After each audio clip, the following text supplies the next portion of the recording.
보실 하나님 말씀은 요한계시록 4장 2절에서 4절 그리고 10절에서 11절까지 말씀입니다.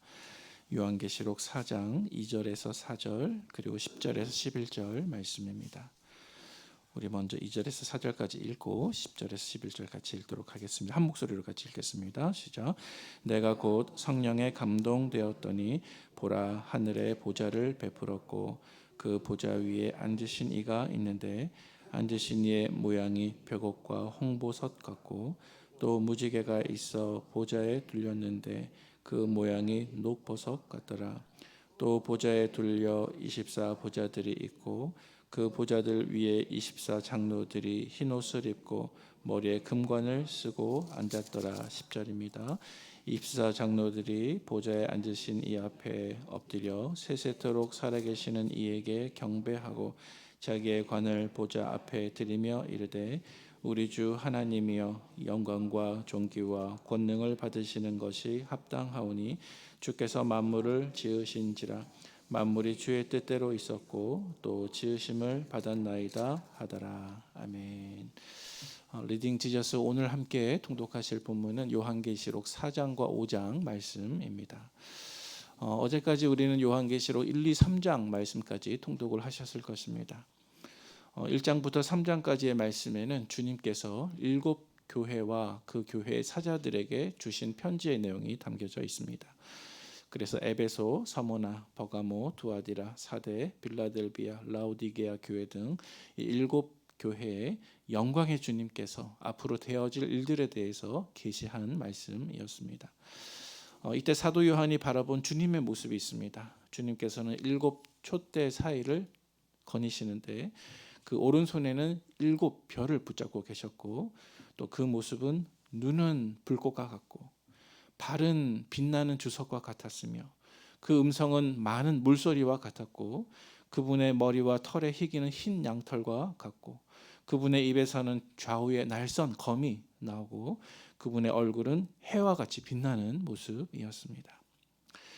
이때 주님께서 거니셨던 그 7 촛대는 지상의 7 교회를 의미하는 것이요 또 오른손에 붙잡고 계셨던 7 별들은 7 교회 사자들을 의미하는 것이었습니다. 이 모든 환상이 끝난 이후에 오늘 본문인 요한계시록 4장 말씀으로 가면 이제 사도 요한은 하늘에서 들려오는 한 음성을 듣습니다. 이리로 올라오라 라는 음성이었습니다. 이후에 사도 요한은 성령에 감동되어서 하늘로 올림을 받습니다. 그래서 하늘에 베푼 보좌와 그 보좌 위에 앉아 계신 분과 또 그 보좌 위에 둘러싸여져 있는 네 생물들과 또 24 장로들이 주님께 경배하는 광경을 보게 됩니다. 지금 그의 몸은 밤모섬에 갇혀 있습니다. 하지만 성령의 감동으로 체험적으로 하늘로 이끌려 올라가서 그곳에서 있는 광경들을 바라보고 있는 것입니다. 오늘 읽은 본문 요한계시록 4장 말씀 가운데 세 가지 단어가 중요하다라고 생각이 됩니다. 그 세 가지 단어는 각각 말씀을 드리면 2절 말씀에 등장하는 보좌, 그리고 3절 말씀에 등장하는 무지개, 그리고 10절 말씀에 등장하는 경배라는 단어입니다. 그래서 보좌, 무지개, 경배 이 세 가지 단어들에 조금 우리의 관심을 두고 짧은 묵상을 해보도록 하겠습니다. 먼저 오늘 본문 2절 말씀 같이 읽어보도록 하겠습니다. 시작. 내가 곧 성령에 감동되었더니 보라 하늘에 보좌를 베풀었고 그 보좌 위에 앉으신 이가 있는데 아멘. 자, 이 2절 말씀에 보니까 보좌라고 하는 단어가 나옵니다. 어쩌면 요한계시록 전체의 내용이 이 보좌에 대한 부분이라고 말해도 과언이 아닙니다. 여러분 지금 사도 요한이 바라보고 있는 것은 보좌와 또 보좌 위에 앉아 계신 분이신데 이 보좌 위에 앉아 계신 분이 누구이십니까? 바로 하나님이십니다. 그리고 여러분 이 보좌가 있는 위치가 어디입니까? 2절 말씀에 보니까 어디에 보좌를 베풀었다고 했습니까? 하늘에 보좌를 베풀었고 다시 말해서 하나님의 보좌가 있으신 곳은 저 하늘입니다. 그런데 여러분 요한계시록 말씀에 또 다른 보좌가 등장하고 있습니다. 그것은 요한계시록 2장 13절 말씀에 등장하는 보좌인데 이 보좌는 사탄의 보좌입니다. 우리 2장 13절 말씀 같이 읽어보겠습니다. 시작. 내가 어디에 사는지를 내가 아노니 거기는 사탄의 권자가 있는 데라. 아멘. 여러분 방금 읽은 이 말씀은 주님께서 버가모 교회에 주셨던 말씀입니다. 당시 버가모 지역은 로마 황제 숭배의 중심지였습니다. 그래서 버가모 교인들은 많은 핍박을 받았습니다. 왜냐하면 교인들이 황제 숭배를 거부했기 때문입니다. 그리고 주님께서는 이 사실을 잘 알고 계셨습니다. 나는 네가 어디에 사는지를 잘 알고 있다라고 말씀하시면서 이어서 말씀하시기를 그곳에는 사탄의 권자가 있다. 다시 말해서 사탄의 보좌가 이 버가모 지역에 있다라는 말씀입니다. 다시 말해서 이 땅에서 일어난 모든 핍박과 또 고난의 배후에 사탄이 있었다는 말씀을 주님께서 하셨습니다. 자, 그래서 여러분 이 말씀에 보니까 사탄의 보좌라는 말이 있고 그 보좌가 있는 장소는 어디입니까? 이 땅 위에 그 사탄의 보좌가 있는 것을 말씀을 하고 있는 것입니다.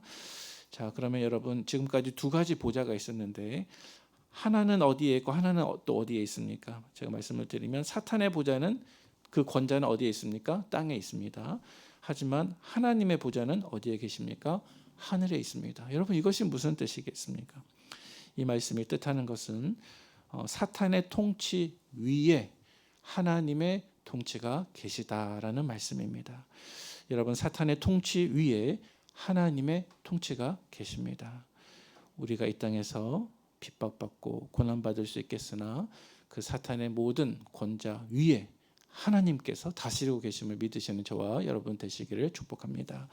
두 번째는 무지개에 대한 묵상입니다. 오늘 본문 3절 말씀 같이 읽어보도록 하겠습니다. 시작.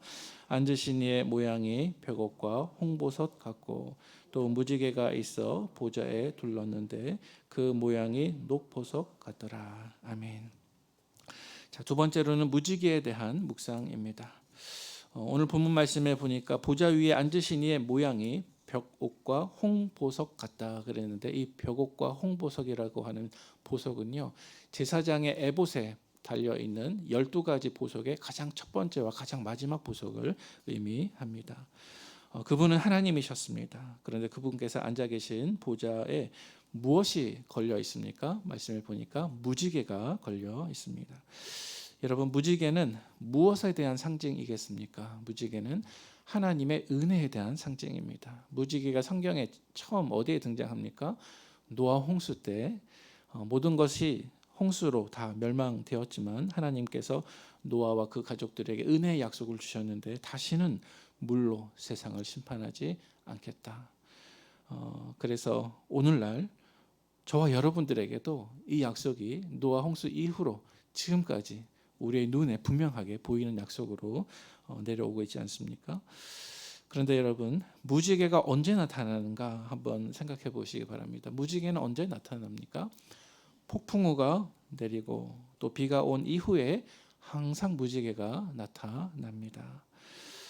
여러분 비 온 뒤에 무지개가 나타나는 것처럼 우리가 이 세상에서 겪는 모든 고난과 고통 뒤에 하나님의 은혜의 무지개가 항상 나타난다는 사실을 기억하시기를 바랍니다.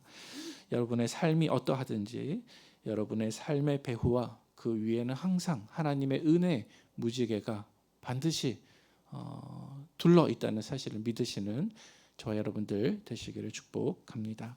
마지막 세 번째는 경배에 대한 묵상입니다. 오늘 보면 4절과 10절 말씀인데요. 먼저 4절을 읽고 10절 말씀을 차례대로 읽도록 하겠습니다. 먼저 4절입니다. 또 보좌에 둘려 24 보좌들이 있고 그 보좌들 위에 24 장로들이 흰옷을 입고 머리에 금관을 쓰고 앉았더라. 10절입니다. 24 장로들이 보좌에 앉으신 이 앞에 엎드려 새색토록 살아계시는 이에게 경배하고 자기의 관을 보좌 앞에 드리며 이르되 아멘. 자, 이 4절과 10절 말씀에 보니까 하나님이 앉아 계신 보좌가 있고 그 보좌 주위에 둘레에 24개의 작은 보좌들이 있습니다. 그리고 이 작은 보좌들에는 24명의 장로들이 흰옷을 입고 머리에는 큰 면류관을 쓰고 보좌에 앉아 계신 하나님께 뭐 하고 있습니까? 경배하고 있습니다. 네. 여기서 많은 학자들은 24 장로들을 해석하기를 이스라엘 12지파 그리고 신약시대 예수님의 12 사도들을 대표한다라고 말씀을 하고 있습니다. 그래서 이 24 장로들은 이 땅에 있는 모든 성도들을 대표하는 사람입니다. 그런데 그 사람들이 저 하늘 보좌 위에서 무엇을 하고 있냐 하면 하나님께 예배를 드리고 있습니다. 그리고 이어지는 11절 말씀을 우리가 아까 읽었지만 그 내용을 살펴보면 그 내용은 창조주 하나님에 대한 경배의 말씀입니다. 예배입니다. 흰옷을 입고 금 면류관을 쓴 24명의 장로들이 보좌에 앉아서 창조주 하나님을 찬송하고 있습니다. 그래서 11절 말씀에 보니까 주 하나님이여 영광과 존귀와 권능을 받으시는 것이 합당하오니 주께서 만물을 지으신지라 만물이 주의 뜻대로 있었고 또 지으심을 받았나이다 라고 말씀하고 있습니다. 그들이 찬송드리고 예배드리는 내용을 한번 잘 생각해 보면 그들은 하나님께서 이 땅의 모든 피조물들을 만드신 창조주이심을 다시 한번 기억하면서 하나님께 찬송을 올려드리고 있습니다. 여러분, 저 하늘 위에 사도 요한이 바라보았던 것처럼 24명의 장로들이 자기들이 쓴 금면류관을 벗어서 주님의 보좌 앞에 놓고 창조주 하나님을 찬송하고 예배했던 것처럼 오늘날 이 땅에서 우리가 드리는 찬양과 경배도 하나님께서 만드신 이 땅의 피조물들을 경배하는 것이 아니라 또 나 자신을 경배하는 것이 아니라 오직 나와 이 땅의 모든 피조물들을 지으시고 창조하신 창조주 하나님께만 합당한 경배와 찬송과 예배를 올려드리는 우리 모두 북문의 가족분들 되시기를 주님의 이름으로 축원을 드립니다. 함께 기도하겠습니다.